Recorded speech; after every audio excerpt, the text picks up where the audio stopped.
I am TK Mundok. And I'm Rebecca Mundok. And we are here for a song. Two, two, three.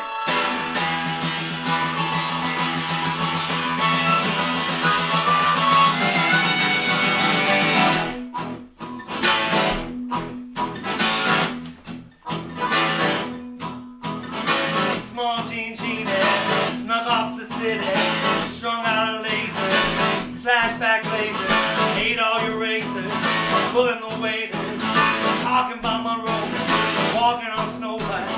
New York's a go-go, everything tastes good. Poor little green. Ooh. Ooh. Yeah. Genie Lives on his back. Genie Chimney stack. outrageous. He screams and he rolls. Genie That counts so gold.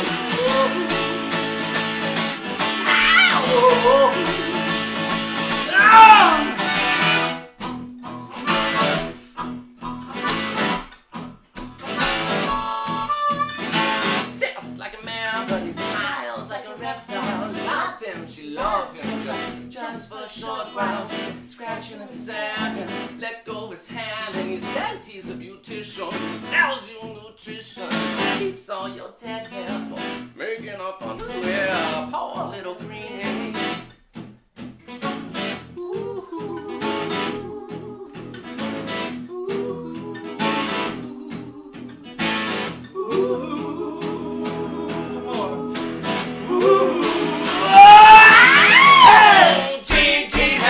Lives on his back. Chimney stacks.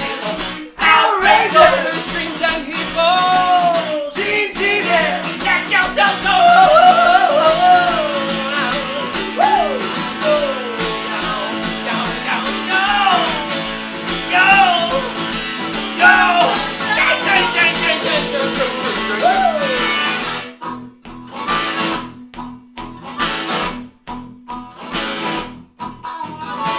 so simple-minded, can't drive his module. Lights on the neon, sleeps in a capsule. Loves to be loved. Loves to be loved. Loves to be loved.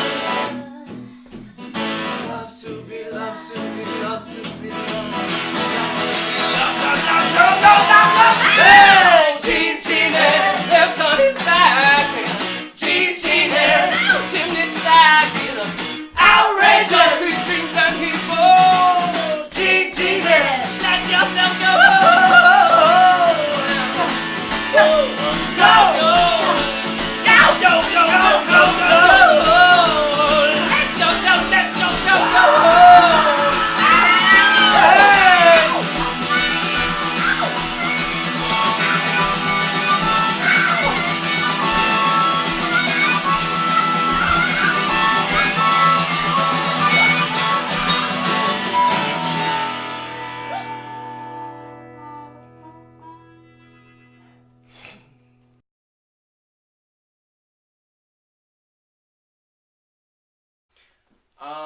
It's a really good history lesson for me, in a way, as far as who I am.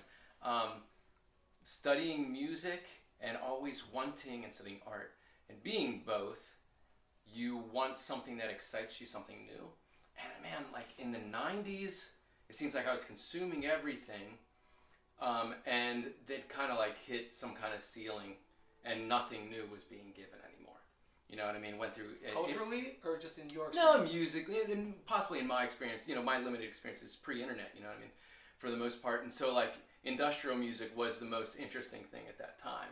And then after that, like, I was being spoon-fed crap, Like, in the 80s, like, when hip-hop came out, we were in the Western Breakers, you know what I mean? And then you go through, and then thrash metal came out, and you go through that, and punk, when we moved to Hershey, and hardcore, and, like, anything new. And then once something hits a pattern, I start to fuzz it out. Once I learn the pattern, it's like, I got it, I can predict you, I'm moving on.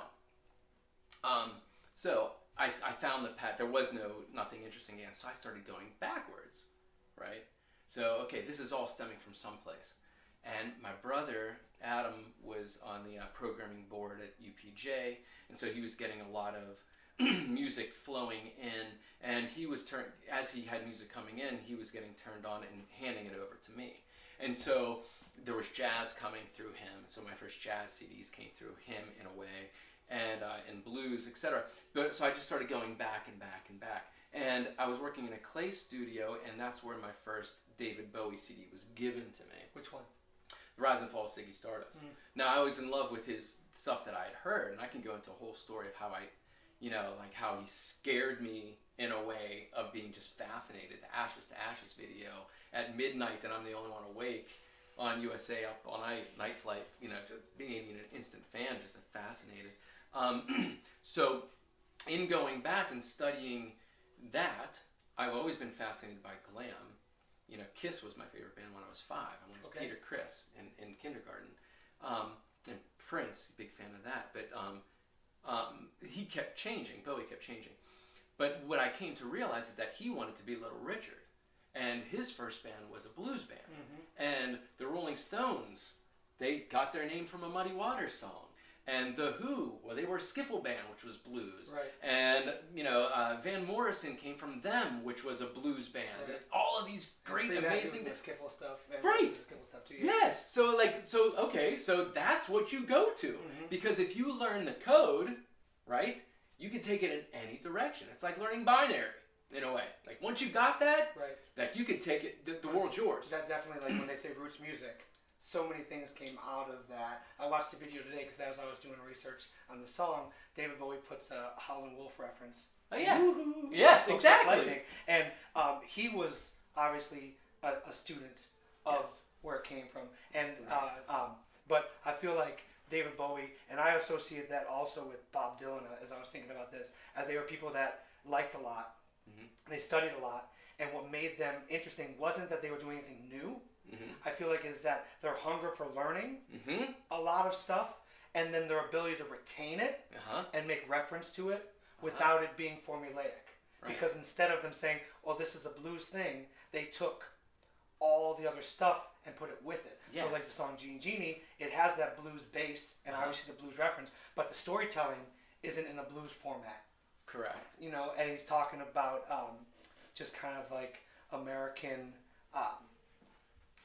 just like, I don't know, partying and just the evolution of a person, Right. Almost corruption. Yes. Yeah, He hints at Iggy Pop. he hits in a it, way, yeah, they say. for sure. And he wrote it, to make this this one actress laugh. In a way, it is. It is Americana bust. Right. You know what I mean? It's kind of what U2 did with The Fly.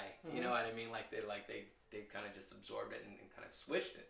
But it's an education. It's an education, and it's how you take it.